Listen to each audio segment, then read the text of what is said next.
I was asked to speak about authenticity. So I had to wonder to myself, when in my life have I felt authentic, and when have I felt like a fraud? And I thought back to a very long time ago, when I graduated from the University of Texas.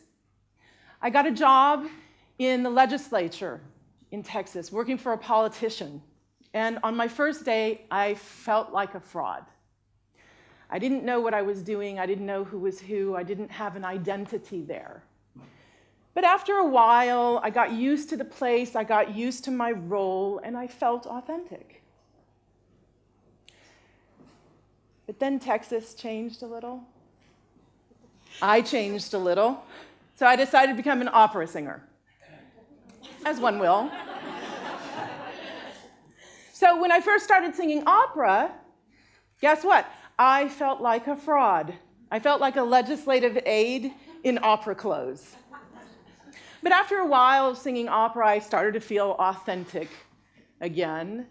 And that's why I want to ask you right now to think about the times in your life when you felt authentic and the times in your life when you felt like a fraud. And think about what's going on in those times around challenge and growth, and particularly about being outside of your comfort zone. And think about that while I tell you what I'm doing now. I work for a center of excellence. This center of excellence has a main aim of getting as many women as possible from mid-management level into senior leadership roles in businesses and organizations. Right? As many, like Ruth Bader Ginsburg amounts, right? I'm a leadership communication coach, so it's my job to help these women get more influence in their organizations through their communication. I might do that by helping them politically frame their language a little bit better. For example, stop talking about all the daily stuff and irritations and start talking about the value that you're bringing to your organization and the value that you could bring and that you want to bring in the future. But I also help women project more confidence. For example, I might help a woman who's considerably shorter than I am, and probably about half my size, who is going into a negotiation with a bunch of Dutch guys who all seem to be 2 meters tall. I'll help her hold her own in that meeting, in that negotiation, physically, and project confidence. But there's also sometimes when I'm working with a woman who's really achieved a lot at her organization, and she does a lot of good things, and she's just not projecting vocally a lot of confidence in her voice. You recognize that? And I'll help her start to project confidence in her voice. But I have a problem, and it goes like this. Imagine I'm standing next to a woman at mid-management level, and she's achieved a lot. She's already successful. She's already good at what she does, and her organization wants her to go further. Otherwise, they wouldn't pay for this training, right? And I need her to project more confidence in what she has done and what she can do. And when I asked her to do that, she says, yeah, but when I do that, I don't really feel authentic. Why are women correlating authenticity and not projecting confidence? Why? Now, authenticity has been becoming a bigger and bigger word in management circles for like 10, 15 years, so I think it deserves a definition.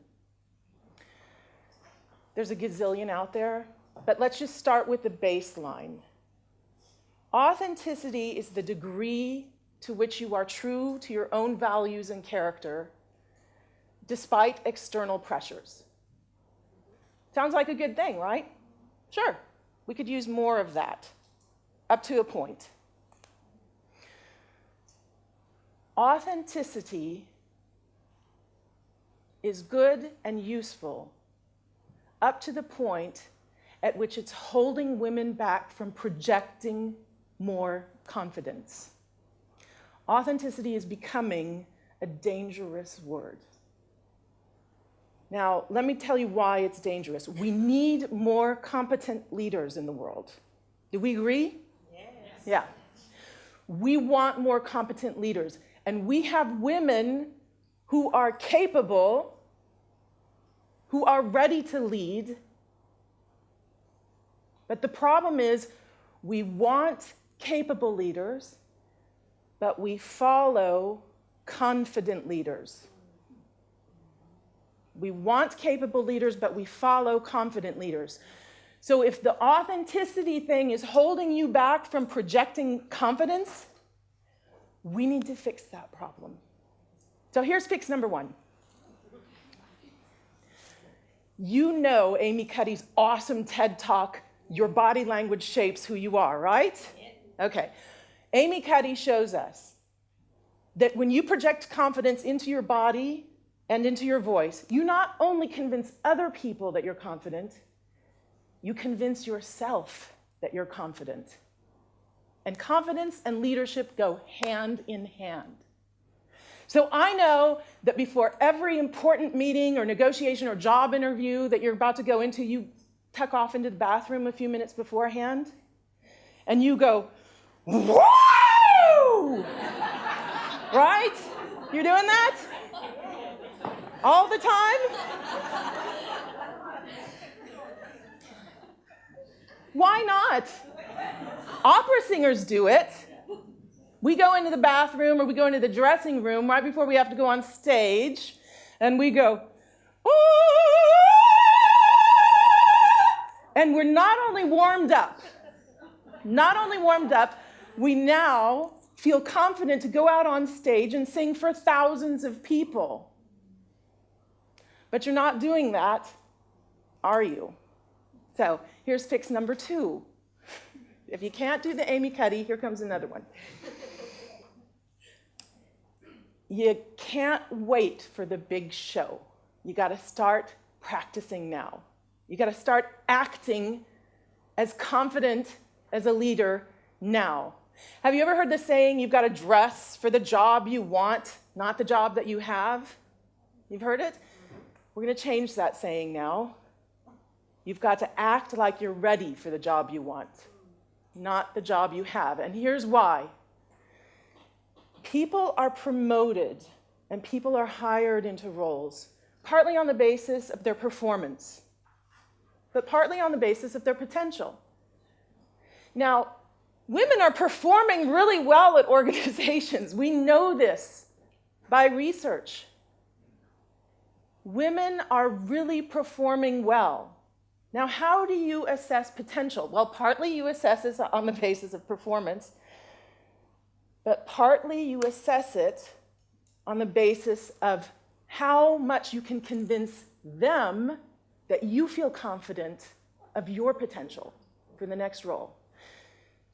So, the next time you walk into the building where you work, even if it's not a big day, just you're walking in the building, I want you to walk with a really confident stride.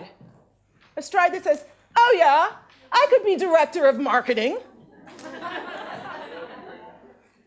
And the next time you go into a meeting, even if you don't have a pitch to make or you're going to ask for a resource, it's just a regular meeting, I want you to say something unimportant in a really confident way.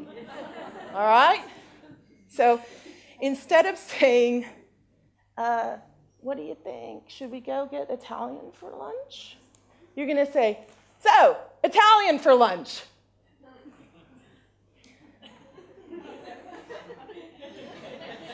Why not? If you're not used to talking this way, will you feel authentic? Probably not. Who cares? We need you to get over it.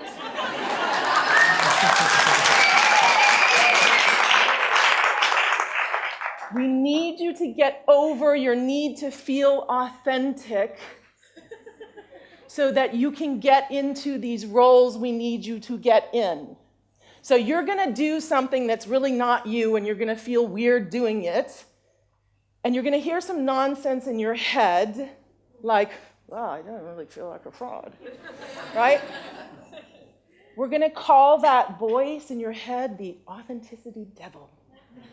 And he sits on your shoulder and he whispers really nasty things to you about your potential to do greater things in the planet. Right? How do I know this? Because these women I'm working with, I am a coach after all. The women I'm working with, when I dig a little deeper, they bring up authenticity, I ask some questions. I dig a little deeper, here's what's coming out. Yeah, that project, sure, I did a good job on that project. This one's a lot bigger. I'm not sure if I'm up to that challenge. Remember what Sheryl Sandberg told you. You are underestimating yourselves. Here's the worst thing that I hear. Yeah, but if I do that, they're going to say, who does she think she is? Now, here's why this is really important. I held something back from you earlier. All that stuff in the beginning about what I did, that was true. I just held something back.